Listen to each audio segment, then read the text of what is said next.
امروز میخوام درباره یکی از شگفت‌انگیزترین پدیده‌های کیهان صحبت کنم.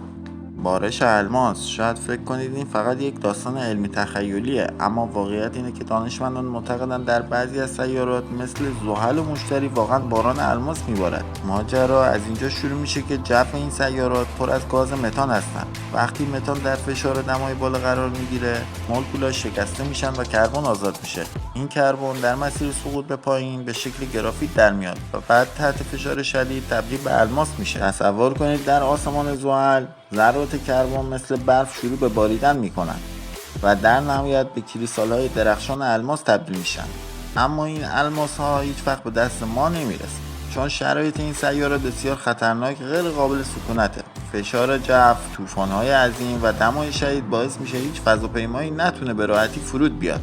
جالبتر این که این پدیده فقط به زحل مشتری محدود نمیشه. دانشمندان احتمال میدن در نپتون و اورانوس همچنین بارش‌هایی وجود داشته باشه. پس دفعه بعد که به آسمون نگاه میکنید یادتون باشه جایی در کیهان باران به شکل الماس میباره. حالا شما بگید اگه میتونستید یک تکه از این الماس‌های فضایی رو به زمین بیارید باهاش چیکار میکردید؟ لایک و ساب یادتون نره.